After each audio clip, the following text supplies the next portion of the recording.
But there's a still deeper level of meaning that links Obama to the transformation of American race relations that occurred in the 1960s. Racial reform not only set in motion political changes, but also profound cultural, intellectual, and psychological ones. Such changes may have made Obama's interracial birth more likely, although biracial families in states like Hawaii were hardly unknown in the era before mass civil rights protests and far-reaching civil rights legislation. These changes, however, certainly did contribute to the birth of Obama's racial consciousness and his unique political personality. As I said, the immediate impact of the racial reforms was to harden the boundaries of black-white race relations and racial consciousness. The most visible aspect of this change was the emergence during the last half of the 1960s of a militant black consciousness, expressed initially in Malcolm X's intellectual legacy, especially his best-selling autobiography, and the published transcripts and recordings of his stirring speeches, and then later exhibited in the Black Power and Black Arts movements. This militancy of this new black consciousness was short-lived, becoming a victim of external repression and internal rivalries among aspirants to that role that J. Edgar Hoover, the FBI director, described as the Black Messiah, able to unify and electrify the Black nationalist revolutionary struggle. Now, Obama ultimately rejected many of the dogmas of this Black Power militancy, which was past its heyday by the time he came of age, but that it influenced his political development can be seen in Obama's enormously insightful memoir, Dreams of My Father, a story of race and inheritance. This influence can also be seen, by the way, in the fact that he was drawn as a young man to the Reverend Jeremiah Wright, whose sermons suggest, I think, how durable and deeply rooted in African American traditions were the ideas associated with the Black Power movement, even after those ideas had largely lost their power to worry FBI directors and, of course, got the attention again when Wright's ideas were connected to Obama's presidential campaign. Obama, I think, was also influenced by another less noticed cultural and psychological outgrowth of the era of racial reform.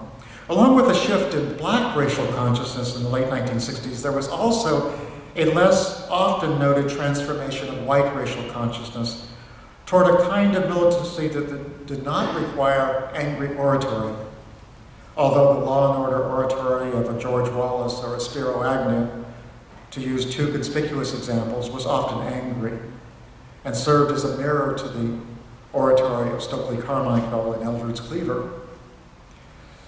But while black militancy was expressed violent feelings through bombast, white militancy settled into the quiet assurance that comes from the confidence that historical patterns of white dominance would not be disturbed by mere militancy among blacks and legal guarantees of equal rights.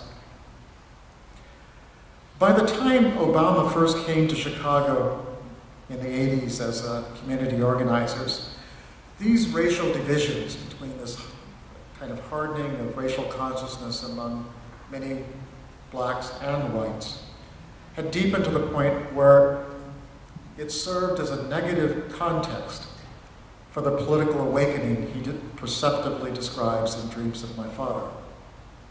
Superficially, the book is a description of his search for his missing Kenyan father.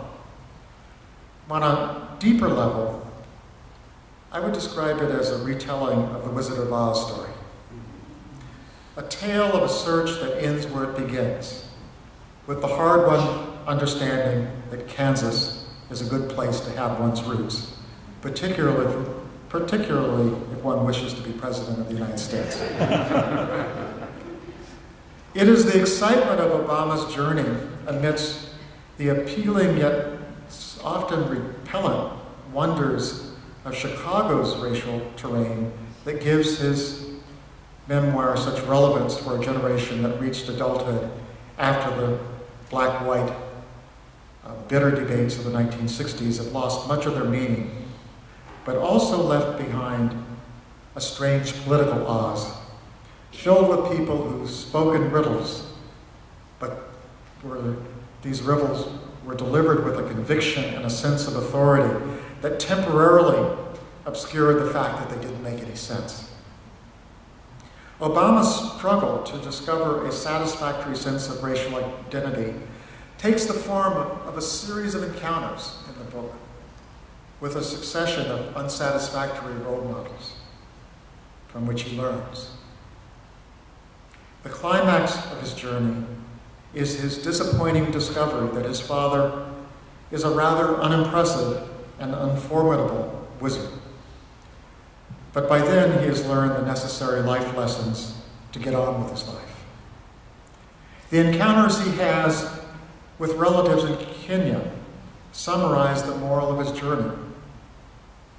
I don't know how many of you, I suppose a good part of this audience has read the memoir. But for me, there's so many interesting scenes in it because, I mean, he is a very, very good writer.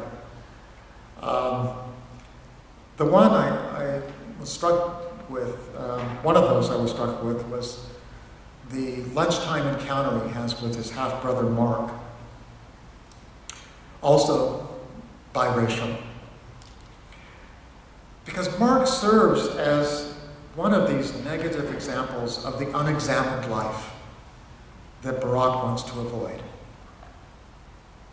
Understand, Mark says, assures him when they meet over this very awkward lunch, I'm not ashamed of being half Kenyan.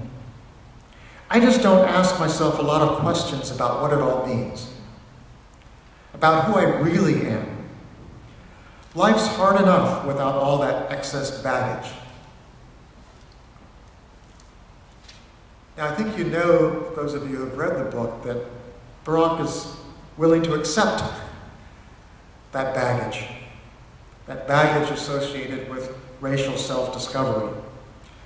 But by that point in his narrative, he is determined to find a middle road between the alternatives of racial militancy and racial obliviousness.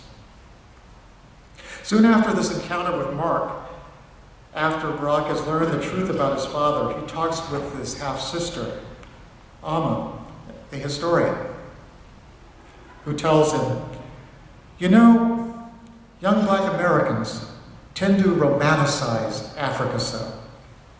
When your father and I were young, it was just the opposite. We expected to find all the answers in America. Chicago, Langston Hughes, and James Baldwin. That's where we drew our inspiration. And the Kennedys, they were very popular. The chance to study in America was very important. It's interesting that this is one of the final scenes in the book. She explains to Barack that black Americans came to Africa looking for the authentic and were bound to be disappointed. Thus, Barack learns that Africans themselves have trouble deciding which cultural traditions to preserve and which had outlived their usefulness. As another relative explains, so we must choose. You see what works. A statement that I think serves as a cogent description of Obama's political philosophy. Unlike Dorothy, Obama couldn't leave Oz to go back home to a mother in Kansas. His mother dies just as he realizes her crucial importance in his life, leading him to lament his decision to write a mediation on the absent parent while neglecting to celebrate, quote, the one who was the single constant in